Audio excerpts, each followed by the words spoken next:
being a bully too. I was laughing at her, making remarks about the situation. So why she got an interview? You should be behind bars. Straight up, we got another Don't got no hate up in my heart because it's all love. Don't got no friends up in this part because it's all blood. Shout out to Lil J cause he know he my main cuz. Shout out my childhood friends that made it out the same hood. I know they claim blood. Hey man, say man, it's your boy Jman and I'm back with another video, man. Today, we're gonna be reacting to the lesbian love triangle that led to murder of a 12-year-old by Anna Solves. All right, we're gonna leave the original link to this video in the description. Without further ado, let's get into this video. Let's go. I can't even imagine how frightened she was. There's just no way for me to even begin to know. They smashed her face in. They beat her head in with a tire iron. She was alive when they set her on fire. I think I've covered enough awful crime stories on this channel to prove that when teenage girls get mean, they get really mean. But this case is totally incredible. It's so shocking that I've got to warn you ahead of time how bad it is. And horribly, all the tragedy could have been avoided if only one person involved had... Yup, I'm glad Anna just reminded me. Viewer discretion is advised. If you eat it or any of that, you might get an upset stomach. It's not my fault. Back to the woken up while it was happening. So now you've been warned, just hold on tight. Shonda Scherer was just a regular 12-year-old living in Madison, Indiana. She went to Hazelwood Middle School and lived a pretty normal life. Her mom, Jacqueline, or Jacques Vaught, described her like this. And she was a typical little girl, very athletic, you know, in every sport, cheerleading, everything she could be in, she was in. Now, Shonda really hated to upset anyone. The idea of having hurt someone else would make her really tearful, which makes what happened to her even more unbearable. On January 10th, back in 1992, Shonda was staying the weekend at her dad's house. That's because her parents had separated. On that evening, Shonda answered the door to two girls. Her dad, Steve Scherer, could overhear that they wanted her to go with them. The super weird part, they had specifically asked for Shonda, but didn't even recognize her when she had answered the door. So her... What? So the two girls that walked up to their house asked for Shonda. I guess I'm saying her name right. And Shonda opened the door and they asked Shonda, hey, can we speak to Shonda? If I was Shonda, I would have looked at them like, I'm Shonda, but they don't even know that. And I don't know them. Shonda not home right now. That's what I would have said. Hey, Shonda not home right now. I don't know what y'all talking about. Dad was worried. Steve Scherer questioned Shonda about who the girls were, but she didn't want to say and seemed to be lying about why they'd visited. Still, as far as Steve knew, Shonda didn't leave with them that evening. So he went to bed, and Shonda stayed up watching TV. Unfortunately, by the next morning, Shonda was missing from her dad's house. Her mom and dad searched frantically and even filed a missing person report with the authorities. Then, at about 11 a.m. on the same morning, two men were driving home past a field close to a nature reserve and an old weapons factory. They spotted what they really hoped was just a mannequin wrapped in a blanket next to the road.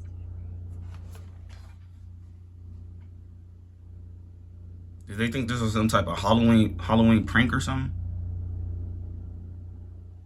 They hoped that it was a mannequin wrapped in a blanket? Bro. Be for real. But I think you can already guess it was something much worse. A body had been burned inside an old blanket and left at the side of the road. The only way to figure out the identity was using dental records. And of course, it was poor Shonda Scherer.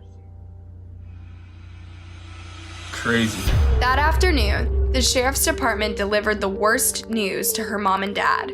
I can't even imagine how that felt. And there was much worse to come. I can't even imagine how that feels as a parent, bro. Especially the dad. Because he was there with her.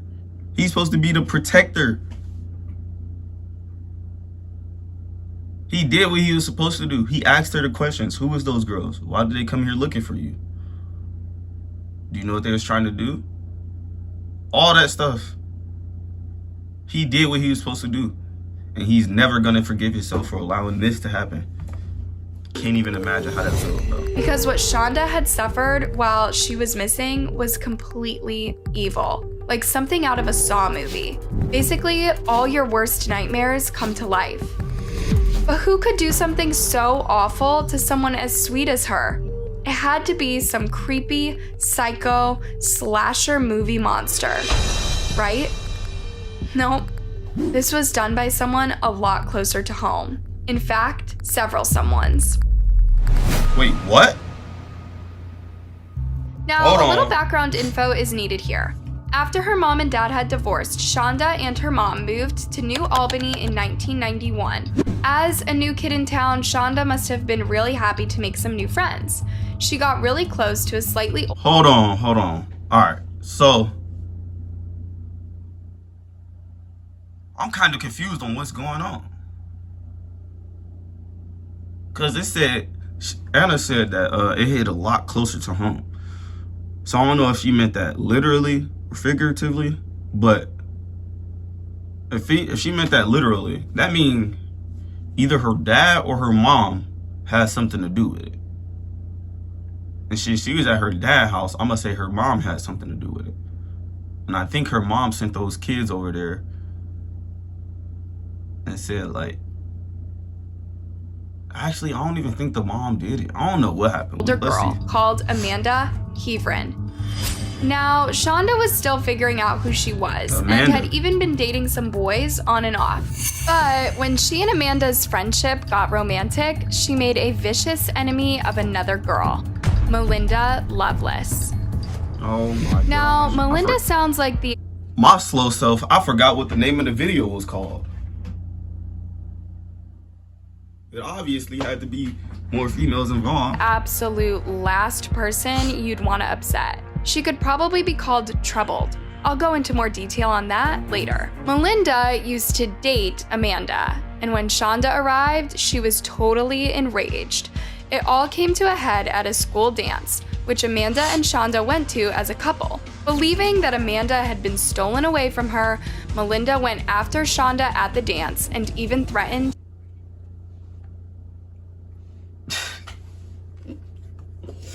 I was about to say something. to end her life. I'm gonna stop. Hey, I'm gonna stop This pausing. wasn't just an online threat, and those are bad enough. This was up close and personal. Amanda had also sent some detailed love letters to Shonda, which weren't very appropriate. After all that trauma, Shonda's mom tried to protect her daughter, who, remember, was still a minor. So Shonda got transferred away from her school to Our Lady of Perpetual Help, which was a Catholic school in New Albany. It's a one-stop shop. That's an ad. The BlendJet But, 2 portable blender how old are is these the perfect people? gift for everyone. Like, Shonda is 12, right? She in middle school. But How old moving was the wasn't two really other enough. girls? Amanda kept on trying to see Shonda. Remember those two girls Amanda, who back visited up. on January 10th? They came back later that same evening, after Steve Scherer had gone to bed. They told Shonda that they were friends of Amanda and wanted to take her to meet Amanda at a spooky local ruin called the Witch's Castle. So Shonda had actually agreed to go out with them later, and those two girls were Hope Rippey and Toni Lawrence. They all got into the car with another teenager called Lori Tackett. All the teenagers were just a few years older than Shonda. But what Shonda didn't know was that Melinda was hiding in the back of the car under a blanket, and she was armed. They set my girl Shonda up, bro. I'm mad, bro. Like, I'm actually mad, bro. I'm actually mad. Because Shonda was only 12 and these girls was like 14, 15, 16. And y'all mad because she stole your girl?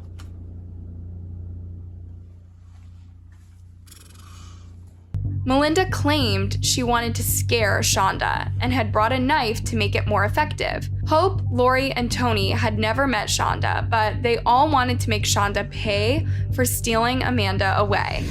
Only it wasn't long for stealing Amanda away. Who is Amanda? Is Amanda a pet? A robot? A piece of furniture? Cause y'all just acting like Amanda don't got her own thoughts and feelings. Like Amanda not wrong in this situation. Like, or not even wrong in this. Nobody's wrong in this situation. Maybe Amanda for playing y'all, but before that scare got way out of control. Here, Hope explains how it all started. I didn't know Melinda. I'd only met her once before. That night she was agitated and she didn't want Shanda around Amanda. She was gonna beat her up. It was gonna be Melinda teaching Shanda a lesson to leave Amanda alone. They drove out to the witch's castle and threatened Shonda, saying that she had Why to she keep stop calling her seeing Shonda? Amanda. Her name is obviously Melinda Shanda. was more taunting her, and I was being a bully too. I was laughing at her, making remarks about the situation. So why she got an interview? You should be behind bars. You part of this. I want her in the interview. I bet you're gonna leave Amanda alone now. All right, I'm done pausing. But My bad. it was even worse than that. Shonda's mom said, They took her there and took off most of her clothes, wanted her, threatened to cut off her hair, told her they were going to throw her in a dungeon that was there or something, where there were bones from dead bodies. I can't even imagine how frightened she was. There's just no way for me to even begin to know. After this, they all left Witch's Castle because too many cars went past. They even drove deeper into the woods. There was a big fight between Melinda and Shonda. Girls can be so vicious. Melinda used the blade to hurt Shonda really badly. The weapon was too blunt to be very effective, but they'd also put a rope around Shonda's neck and used it to hit her head against a rock on the ground. Eventually, they cut off her air until they assumed poor Shonda had passed away. But Shonda was very tough, and when they heard her still screaming in the trunk, they just drove around with her still in the car, not knowing what to do next. I just didn't know what to do. I didn't know how to stop it. I know that it's selfish. Why do we got this girl on here? Get her out of my ears. Like, why is she on here? She was a part of the whole entire murder. Why am I looking at her right now and she's not in the orange jumpsuit behind bars? I don't understand it. And it's making me mad, bro. Like, I'm genuinely mad right now. Like, I need to woosah because she about to make me punch her through the screen. Like, for real, bro. She's a part of the murder and she's not behind bars. Like, what? I don't care if she didn't actually do the murder. She didn't actually have the knife. She was there torturing her. She could have said, stop, guys, this is not what we need to do. She didn't do that. Like, I don't understand how I'm looking at her right now. And she trying to act like she's sorry for what she did. You had multiple chances after chances to say, this is not what we're supposed to be doing. You knew that. And you still did it. You didn't even know the little girl. And you just admitted. Yeah, I was back here bullying her. I was making some remarks. But they had already gone way too far, and they just wanted to cover up what they did. Honestly, that was all they seemed to care about. And while Shonda was still suffering in the trunk of the car, two of them hung out at a punk rock gig. And another even went back to one of their parents' houses, spoke to their dad, and then came back to the car. There were so many chances for even one of them to help poor Shonda. So many. But nobody So how is this anything. one girl not in jail? Shonda went through awful things that night, including a violation in the worst way, using the car's tire iron. But when they still couldn't seem to end her life, the four monsters decided to tie her up inside a blanket and set it on fire. And set it on fire, bro. How is this girl not behind bars, dog? I'm about to start a petition to get that girl back behind bars. Cause ain't no way, bro. A 2-liter soda bottle, That's emptied crazy. it out, and refilled it with gasoline. They dumped Shonda on the ground out by the weapons factory. Hope was the first to pour gas on what they thought was Shonda's body. Actually, she was still fighting to live. But as they drove off, they realized the fire didn't take, so they drove back and tried to do it again, using the rest of the gas. The autopsy revealed that Do you see what I'm talking about, though? They doubled back. They said, oh, it's not going. Let's go back and try it again. These people are evil, bro. These people deserve nothing but jail. And Shonda finally passed from smoke inhalation inside the blanket. Such a horrible way to go when she was already suffering from other totally brutal attacks. Her last recorded word was mommy. Meet Litter Robot, the self-cleaning automatic litter box for cats. It eliminates the burden This is crazy, bro. After being up all of that night, the four sickos were really hungry. They went to a local McDonald's where they actually laughed out loud about how poor Shonda resembled the breakfast sausage. I have no words for this.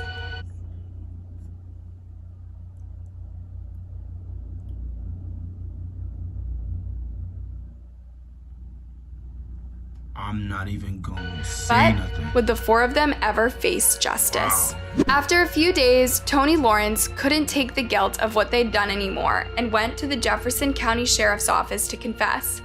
It didn't take long for Hope Ripley to do the same, although their reports went a little differently. But as the two who did the most to hurt Shonda, both Loveless and Tackett got arrested the next day. But how could anyone look at what these girls did to Shonda and think they deserved a lower sentence? I guess part of it is that most of them had extremely dark childhoods. Oh my gosh! I'm done, bro. I am done. I cannot do this. Like, bro, you have to be kidding me, bro. Cause now, bro, most of them had a rough childhood. Bro, if any of these girls was black, bro, they wouldn't even cared about no childhood, bro. What? Cause they had a rough are you kidding me? Melinda had a disgusting father who abused her, her mother, and her sisters too. Lori Tackett's parents were also abusive. She often tried to end her own life and worshipped the occult. Tony Lawrence may have been violated in her early teens.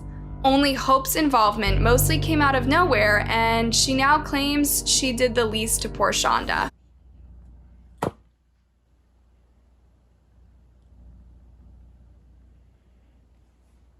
So initially, they were all tried as adults, and all got 60 years. But after a lot of appeals, they got their sentences cut way down. Only Lori didn't appeal and served all of her time. And as of early 2023, all four of them are free. Tony Lawrence. What? Oh. Okay, take this into perspective, all right? Listen to me. Listen to me. Listen to me. Like, really deeply listen to me, all right? Shonda is chilling at home one day when two girls come to her crib and they want her to come outside. The two girls was really four girls because there was two other girls in the car that Shonda didn't know about, right?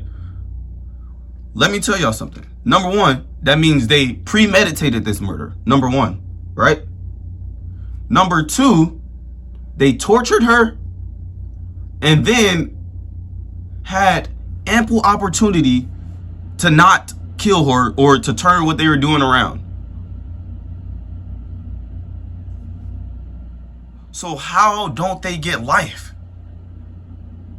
Because if they were adults, they would have got the death penalty, 100%. So how don't they get life? How do they even get out? As if in 2023, they're all free. I'm about to go do a hit or something. Because I can't, I got to get the get back from my girl Shonda or something. Even has kids of her own now. But what's even sadder is that they took another life that night. It just took longer to kick in. Shonda's dad, Steve, eventually died of alcoholism in 2005, aged just 53 years old. He just never got over what had happened to his daughter. Sometimes It's just impossible to recover from something so awful. Shonda's mom has spent years trying to understand bro, what this they case did got me and hot, find bro. I'm some not even gonna lie to y'all, I never bro. don't miss Shanda. I never don't, talk to her every day. She is still a part of my life. Nearly 20 years later, she's learned about a program that lets prisoners train dogs to help vulnerable people, which Melinda Loveless was a major part of.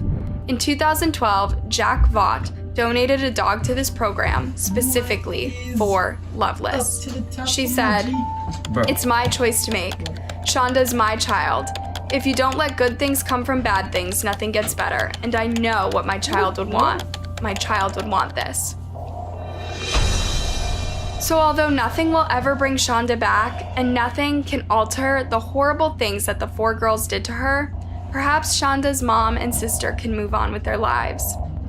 What do you think about this case? Yeah, Why hopefully, do you think man.